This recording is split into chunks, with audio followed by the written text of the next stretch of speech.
Times network ద్వారా గుర్తించబడ్డ India's number 1 varicose veins hospital Avis ని సంప్రదించండి. Welcome to Suman TV. నేను మీ సుమన్ టీవీ నాగ్. కోల్కతా ఇన్సిడెంట్కి సంబంధించి కొత్త విషయాలు అయితే వెలుగులోకి రావడం జరుగుతుంది. అయితే ఎప్పటికప్పుడు మేము అప్డేట్ ఇస్తూనే ఉన్నాము. దానికి సంబంధించి ఎంత త్వరగా జస్టిస్ జరగాలని కోరుకుంటూ ఉన్నారో అంతే త్వరగా మేము కూడా జస్టిస్ జరగాలని కోరుకుంటున్నాం మీతో పాటు. అయితే అక్కడ జరిగేటువంటి పరిణామాలు కొన్ని న్యూస్ ఫార్మేట్లో వచ్చేటప్పటికి కొన్ని విషయాలు వెస్తుగొలిపేలా ఉన్నాయన్నమాట. ఈ విధంగా జరుగుతుందా అని కొత్త కోణంలోకి మారిపోతూ ఉన్నాయి. సో వాటికి సంబంధించినటువంటి అప్డేట్స్ ఈరోజు మనతో పాటు హైకోర్టు అడ్వకేట్ రవీంద్రనాథ్ గారు ఉన్నారు. వారి మాటలను తెలుసుకుందాం. Hello sir. హాయ్ అండి నాగరాజ్ గారు. అప్డేట్స్ గురించి కనుక మాట్లాడుకోవాలి అనుకుంటే ఎంటైర్ ఇన్సిడెంట్స్ మీద జస్టిస్ ఎప్పుడు వస్తుందా అనుకున్నటువంటి ఆలోచనలో ప్రతి ఒక్కరు ఎదురు చూస్తూ ఉంటే అండ్ మనకు సంబంధించినటువంటి అప్డేట్స్ కూడా రెగ్యులర్గా ఫాలో అయ్యేవాళ్ళు ఎప్పుడు జస్టిస్ దొరుకుతుందని చెప్పేసి మనల్ని క్వశ్చన్ చేస్తూ ఉన్నారు చాలామంది. అంటే అంత బాగా జస్టిస్ రావాలని కోరుకునేటువంటి వాళ్ళు చాలామంది ఉన్నారు. అంటే త్వరితగతిన రావాలి అనుకునేటువంటి వాళ్ళు. కొంతమందికి ఏంటంటే దీనికి సంబంధించిన అప్డేట్స్ కొంతమందికి తెలియదు. అంటే ఇన్ని మార్పులు చేర్పులు జరుగుతున్నాయి దీనికి సంబంధించింది అనేటువంటి విషయం తెలియదు. సో దానికోసం మనం ఇదంతా చేస్తూ ఉన్నాం కాబట్టి చెప్తున్నాను. సో ప్రస్తుతం ఉన్నటువంటి అప్డేట్స్ ప్రకారం అయితే ఏమున్నాయి సార్ అసలు? నాగరాజ్ గారు, ఈరోజు చాలా కీలకమైన మార్పులు జరిగాయి అని చెప్పుకోవచ్చు. పొద్దున్నుంచి దగ్గరగా క్లోజ్గా అబ్జర్వ్ చేస్తున్నటువంటి ఏదైతే ఇన్సిడెంట్ సంబంధించిన మ్యాటర్ ఉందో దీనిలో చాలా అనూహ్యమైన మార్పులు, మన ఎక్స్పెక్టేషన్స్ కూడా అందుబాటులో రాలా. అంత పకడ్బందీగా ఈరోజు చాలా అనూహ్యమైన మార్పులు జరిగాయి నాగరాజ్ గారు. ఈరోజు మార్నింగ్ నుంచి ఇప్పటి వరకు జరిగిన టోటల్ సంఘటనలు కానీ మనం పరిశీలించి చూస్తే దీన్ని 4 పార్ట్స్గా విభజించవచ్చు. అంటే ప్రతి పార్ట్ కూడా లింక్స్ ఉన్నాయండి. దానికి విడిగా చూడడానికి అవకాశం లేదు. ఇక్కడ ప్రతి సంఘటన కూడా లింక్స్ ఉన్నాయి. ఇలా ఎందుకు జరిగింది, అలా ఎందుకు జరిగింది, ఆ సంఘటనకి ఈ సంఘటన లింక్ ఉంటుంది, ఈ సంఘటనకి ఆ సంఘటన లింక్ ఉంటుంది. సో ప్రతి సంఘటన కూడా నాకు తోచినంత వరకు మేరకు వివరించే ప్రయత్నం చేస్తాను. స్టడీ చేయడం కూడా చాలా లాంగ్ పడుతుంది నాగరాజ్ గారు అందించే ప్రయత్నంలో కూడా.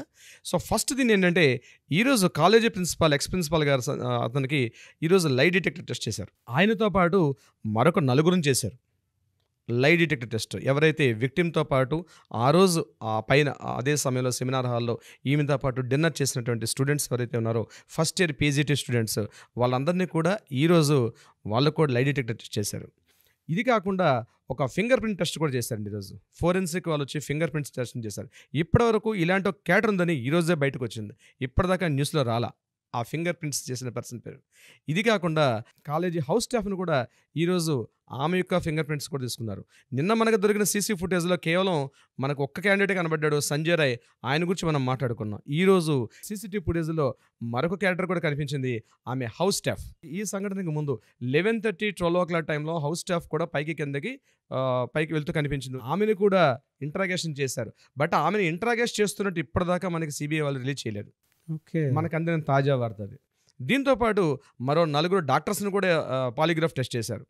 ఆ 4 కూడా ఈ ఫస్ట్ ఇయర్ పీజీటీ స్టూడెంట్సే. అంటే ఇందులో డైరెక్ట్గా ఇన్వాల్వ్మెంట్ ఉందా లేదా అని. ఇకపోతే సందీప్ ఘోష్కి ఏదైతే చేశారో ఆ కాలేజీ ప్రిన్సిపాల్కి మనకి బహుశా రిజల్ట్స్ అనేవి రేపు రావచ్చు. అయితే ఇక్కడ ట్విస్ట్ ఏమిటంటే ఈరోజు పాలిగ్రాఫ్ టెస్ట్ ఒక పక్క జరుగుతుండగానే at the same time Alipore కోర్టులో మరొక ఇన్వెస్టిగేషన్ ఎఫ్ఐఆర్ నమోదైంది మన కాలేజీ ప్రిన్సిపాల్ అయినటువంటి ఇక్కడ మూల సూత్రధారిగా మనం ఎవరైతే సస్పెక్ట్ చేస్తున్నామో సందీప్ ఘోష్ పేరు మీద. అంటే ఏంటంటే ఇప్పటిదాకా ఎఫ్ఐఆర్ రిపోర్ట్ చేయలేదా, అది కాదండి. ఈరోజు జరిగిన రిపోర్ట్ ఏంటంటే నిన్నటి వరకు ముర్షిదాబాద్ డిప్యూటీ సూపరింటెండెంట్గా ఉన్నటువంటి అఖ్తర్ అలీ ఒక కొత్తగా అలిగేషన్స్ పెట్టాడు. కంటిన్యూ మీడియాలో వచ్చి కూర్చొని కంటిన్యూగా చేశాడు. At the same time CBI office కూడా వెళ్ళి తన డైరెక్ట్ ఇన్వాల్వ్మెంట్తో ఒక ప్లే కూడా పెట్టాడు ఒక 32 క్వశ్చనర్ ఫామ్స్ మీద. 2023 జూలైలో ఏదైతే అప్లికేషన్స్ పెట్టాడో అప్పుడు విజిలెన్స్ డిపార్ట్మెంట్స్ తీసుకోలేదు. సందీప్ ఘోష్ చాలా అప్లికేషన్స్ కలిగి ఉన్న వ్యక్తి అని చెప్పి ఎప్పుడైతే అతను పెట్టాడో దాన్ని పరిగణలో తీసుకొని ఈరోజు సిబిఐ వాళ్ళు అతని మీద ఎఫ్ఐఆర్ నమోదు చేశారు. దేనికి సంబంధించి అంటే అతను చూస్తున్నటువంటి 2023లో ఏదైతే డ్యూటీలు చేయండి అప్పటి నుంచి ఇప్పటి వరకు ఆయన చేసిన ఎంటైర్ కాలేజీలో డిపార్ట్మెంట్లో చేసినటువంటి ఈ అక్రమాలు, ఎంటైర్ కాలేజీలో అక్రమాలు అంటే హ్యూమన్ ట్రాఫికింగ్ కానీ అవయవాల దీనిలో కావచ్చు, లేకపోతే గ్లౌస్ నుంచి కాలేజీకి సంబంధించిన ప్రతి గ్లౌస్ అమ్ముకోవడం దగ్గర నుంచి కోట్ల రూపాయల నిధులు దుర్వినియోగం జరిగాయి అన్న విషయం మీద ఎఫ్ఐఆర్ నమోదు చేశారు. ఇక్కడ ట్విస్ట్ ఏంటంటే నిన్నటి వరకు ఎఫ్ఐఆర్ నమోదు చేయని సిబిఐ వాళ్ళు ఈరోజే ఎందుకు చేశారు అన్న విషయంలోకి వెళ్ళినట్లయితే దీనికి ఇంటర్లింక్ పేరెంట్స్ అండ్ స్టూడెంట్స్, ఈ విక్టిమ్ తాలూకా college students first year PGT స్టూడెంట్స్తో పాటు మిగిలిన వాళ్ళందరూ పెట్టినటువంటి కొన్ని కంటిన్యూగా సిబిఐ ఆఫీస్ ముందు ధర్నా చేశారు. ఏమని ధర్నా చేశారంటే, ఇదేదైతే ఇక్కడ ఇంట్రాగేషన్ జరుగుతుందో సిబిఐ ఆఫీస్ వాళ్ళు, సిబిఐ వాళ్ళు చేస్తున్న ఇంట్రాగేషన్ కరెక్ట్ కాదు. దీనిలో అసలైనటువంటి వ్యక్తులు చాలామంది దాగి ఉన్నారు. చాలామంది పెద్ద పెద్ద వ్యక్తులు ఇందులో దాగి ఉన్నారు. వీటిని ఆల్రెడీ సిబిఐకి ఇంట్రాగేషన్కి వెళ్ళడానికి పూర్వమే, అంటే స్టేట్ పోలీస్ డిపార్ట్మెంట్ ఎప్పుడైతే సంఘటనా స్థలాన్ని సీన్ ఆఫ్ ఎవిడెన్స్ అంటాం కదా, ఆ సీన్ ఎప్పుడైతే క్యాప్చర్ చేశారో అప్పుడే ఎవిడెన్స్ అన్నింటినీ కూడా రూపుమాపేశారు అని చెప్పడం జరుగుతుంది. అప్పుడే అసలైనటువంటి సాక్ష్యాలన్నీ కూడా తారుమారైపోయాయి. ముఖ్యంగా ఇందులో కీలకమైనటువంటి వ్యక్తి, మన విక్టిమ్ ఎవరైతే ఉన్నారో ఆ అమ్మాయి తాలూకు అసలైన మొబైల్ ఫోన్. ఆ మొబైల్ ఫోన్ అన్నది సిబిఐ వాళ్ళు ఆఫ్టర్ 5 days హ్యాండ్ ఓవర్ చేశారు. స్టేట్ పోలీస్ వాళ్ళు హ్యాండ్ ఓవర్ చేశారా చేయలేదా అన్న విషయం సిబిఐ వాళ్ళు ఇప్పటికి కూడా రిలీజ్ చేయట్లేదు. పబ్లిక్లో కూడా as we already collector the mobile phone.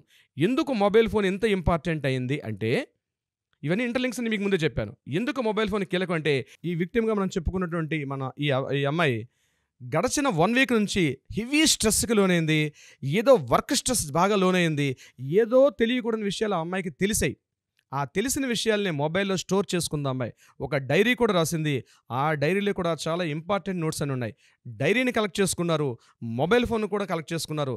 అయితే వాళ్ళు చెప్పేది ఇంకా లాక్ ఓపెన్ చేయలేదని. ఏ కాలంలో ఉన్నామంటే నాగరాజు గారు, మనం న్యూస్ ఆల్రెడీ లాక్లు ఓపెన్ చేసుకునే టెక్నాలజీ సిబిఐలో ఉండదా?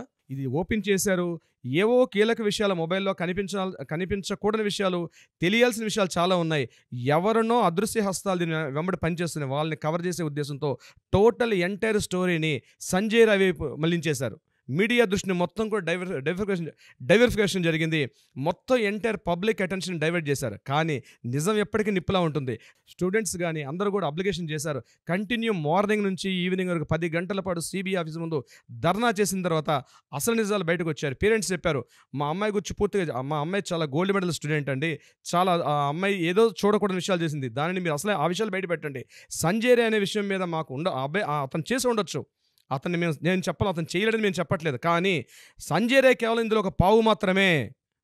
సంజయ్ రాయ్ అనే వ్యక్తి కేవలం ఒక పావు మాత్రమే. అసలైనటువంటి వ్యక్తులు, ఇది మర్డర్ చేయడానికి ప్రోత్సాహం చేసిన వాళ్ళు చాలామంది ఉన్నారు. అంటే కాలేజీలో జరిగిన అక్రమాలు, ముఖ్యంగా ఒక సెక్స్ రాకెట్ నడిచింది. ఇది కాకుండా స్టూడెంట్స్ మీద హెవీ ప్రెజర్స్ ఉన్నాయి. వీటన్నిటిని కూడా అమ్మాయి తెలుసుకుంది. ఇదే విషయాన్ని అదే కాలేజ్ స్టూడెంట్లో ఉన్నటువంటి సెకండ్ ఇయర్ పీజీటీ స్టూడెంట్ మాట్లాడుతూ, ఈ 36 గంటలు పనిచేయడం it is a common work అయినప్పటికీ కూడా ఇంత హెవీ స్ట్రెస్కి, నేనే మాట్లాడుతున్నాను తనతోటి, ఇంత హెవీ స్ట్రెస్కి ఎప్పుడు నేను చూడలేదు. ఈ విక్టిమ్ చాలా సఫర్ అవుతుంది 1 week ముందు నుంచి కూడా. ఆ విషయాలు ఏవో మొబైల్ ఫోన్లు ఉన్నాయి, అవి తీసుకునండి అని పేరెంట్స్ ఎప్పుడైతే మార్నింగ్ టు ఈవినింగ్ వరకు ధర్నా చేశారో అప్పుడు సిబిఐ వాళ్ళు ఎఫ్ఐఆర్ అలీపూర్ కోర్టులో మీద ఎఫ్ఐఆర్ని తీసుకోవడం జరిగింది. అది కూడా హైకోర్టు గైడెన్స్ ప్రకారం. సో ఇదంతా ఒక కాన్స్పిరసీ కనిపిస్తుంది. ఏదో జరుగుతుంది. టోటల్ నిందితుల్ని సంజయ్ రాయ్ మీద వైపు మళ్లిస్తున్నారు. ఇదే విషయాన్ని కవితా సర్కార్, అంటే సంజయ్ రాయ్ వైపు ప్రభుత్వం నియమించినటువంటి న్యాయవాది అయినటువంటి కవితా సర్కార్ కూడా ఒక కీలకమైన స్టేట్మెంట్ ఇచ్చారు. నా క్లయింట్ అయినటువంటి సంజయ్ రాయ్ ఒక ఇన్నోసెంట్, వీలైతే మరొకసారి కూడా అతనికి ఇంకోసారి లైటెస్ట్ చేయడానికి కూడా అతను రెడీగా ఉన్నాడు. అతనితో పాటు మేము కూడా రెడీగా ఉన్నాం. అతని ఇన్నోసెన్స్ని ప్రూవ్ చేసుకోవడానికి కూడా కవితా సర్కార్ అఫీషియల్గా ఇన్నోసెన్స్ గురించి చెప్పడం జరిగింది. సో ఇవన్నీ గమనిస్తుంటే నాగరాజు గారు, ఇది ఒక్క మర్డర్, ఈ విక్టిమ్ ఏది జరిగిందో ఇది కేవలం రేప్ మర్డర్ కాదు. ఇది ఆల్రెడీ గ్యాంగ్ రేప్ అనే విషయాన్ని ముందు చెప్పారు, తర్వాత కాదని ఇదే సిబిఐ వాళ్ళు ఏం చెప్పారు, ఇది గ్యాంగ్ రేప్ కాదన్నారు. ఫస్ట్ పబ్లిక్ అండ్ డైవర్ట్ చేసినప్పుడు ఏమన్నారు, ఆమె వెజినాలో 150 grams తాలూకా ఒక విసిడ్ ఉంది, ఇదంతా ఫస్ట్ అట్లా డైవర్ట్ చేశారు. తర్వాత ఇష్యూ డైవర్ట్ చేసుకుంటూ సంజయ్ రాయ్ మళ్లించారు ఎంటైర్ దృష్టిని కూడా. సో ఇక్కడ ఎవరినో కాస్తున్నారు, ఎవరినో ప్రొటెక్ట్ చేయడానికి ఈ దుస్సంఘటనలు జరుగుతున్నాయి. ఈరోజు ప్రతి సంఘటన లింక్ పెట్టుకుని చూడాలి. అంటే బీయింగ్ ఎన్ అడ్వకేట్స్గా మాకు ఆ క్యూరియాసిటీ మాకు ఉంటుంది, ఆ లింకప్ చేసే టెక్నాలజీ మాకు ఉంటుంది. సో దీని అర్థమవుతుంది ఏంటంటే ఇదంతా కూడా ఏదో జరుగుతుంది. ఇది కానీ బయటకు రాగలిగితే మాత్రం నిజంగా ఒక అద్భుతమైన స్టోరీ అవుతుంది. ఇలాంటి సంఘటనలు మరలా జరగకుండా ఉంటాయి.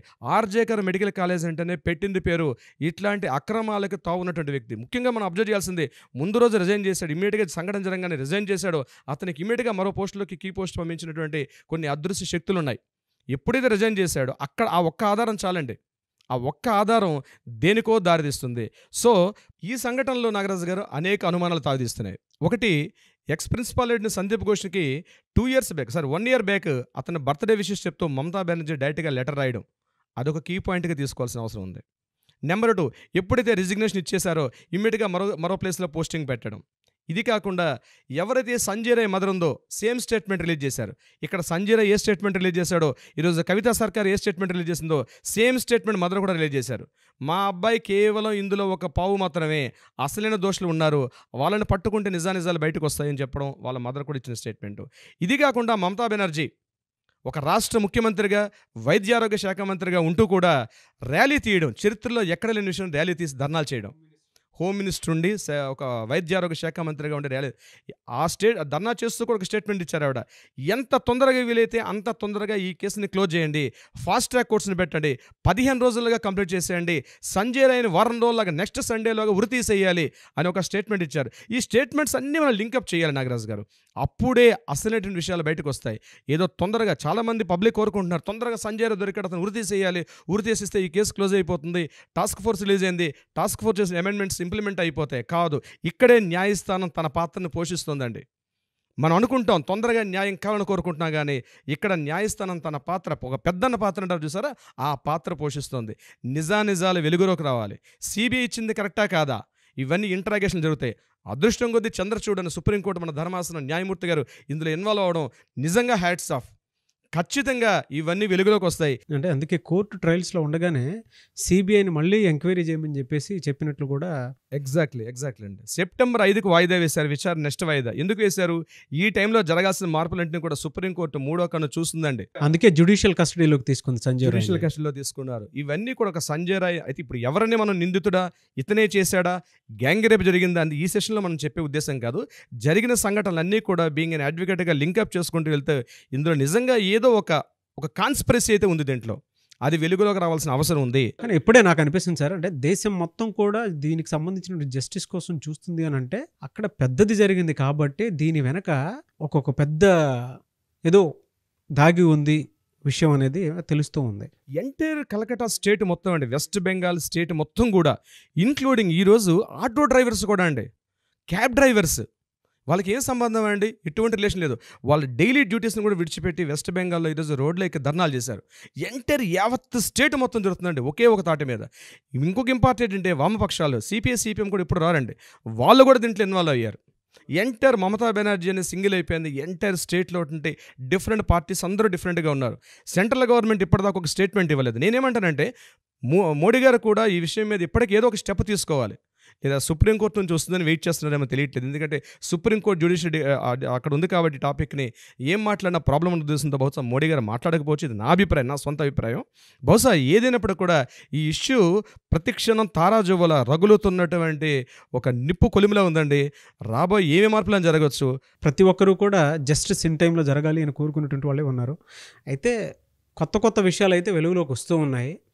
దానికి సంబంధించిందే కేస్ స్టడీ అంటే డే 1 నుంచి మేము చేసినటువంటి వీడియోస్ ఏవైతే ఉంటాయో వాటిలో ప్రతి దాంట్లోనూ ఏం జరిగిందో అవి డీటెయిల్డ్గా కూలంకషంగా మేము డిస్కస్ చేయడం జరిగింది. ఎందుకు అనంటే ఇది మన ఇంట్లో సమస్యగా భావించే ప్రతి ఒక్కరు కూడా దీనిపై జస్టిస్ కావాలని అనుకున్నారు కాబట్టి, మీరు మాతో పాటు ఉన్నారు కాబట్టి మేము ముందుకు వెళ్తూ ఉన్నాము. అయితే వీటిపై ఇంకేదైనా పరిణామాలు చోటు చేసుకున్నాయా, ఇంకే విధంగా ఉంది అనేటువంటిది కూడా మాకు వచ్చినటువంటి ఇన్ఫర్మేషన్ ప్రకారం, అప్డేట్ ప్రకారం, సో మేము ఉన్నదాని ప్రకారం అయితే మీకు ఎప్పటికప్పుడు అందిస్తూనే ఉంటాము. అండ్ డెఫినెట్గా సార్ జస్టిస్ త్వరగా జరగాలి. అండ్ ఇందులో కొత్త కోణాలు అయితే బయటకు వస్తూ ఉన్నాయి. నిజంగా షాకింగ్ నిజాలు అయితే బయటకు వచ్చేటువంటి అవకాశం ఉందని భావిద్దాము. ఎనీవేస్ సార్, థ్యాంక్ యూ అన్న. Thank you so much Nagaraj గారు. సుమన్ టీవీలో మీ పర్సనల్ అండ్ బిజినెస్ ప్రమోషన్స్ కోసం కింది నెంబర్కి కాంటాక్ట్ చేయండి.